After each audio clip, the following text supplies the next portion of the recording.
What's up, Kabinadang crew? It's me, your kakomboy, Julian.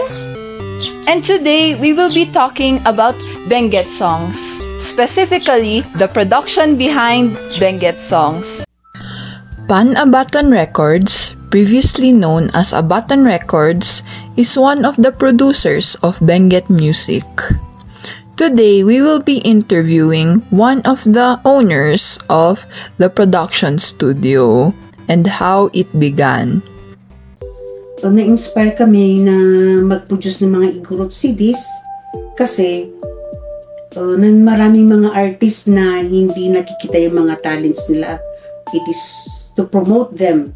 It is to promote our local artists and to support also their livelihood. Marami din kasi namang nag-hit na mga ibang live songs, lalo na kay Mr. Raul Veray, Joel Tingbawon, Cesar Pasio, tsaka yung mga iba pa.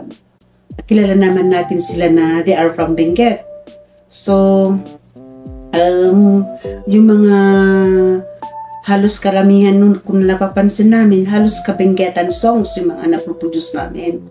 My father has passion for Benguet music kasi sila yung nag-start kay Joel Tingbawon.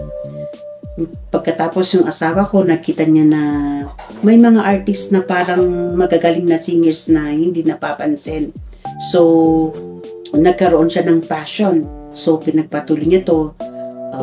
Yung mga kanta, nadagdagan ng comedy. Pan-Abatan started as a way to get local artists to be recognized. But what if piracy happens? Tune in to part 2 to learn more about it. Like, share, and follow our page. And the Wix is also in the description below. Goodbye, Ka Ilian crew!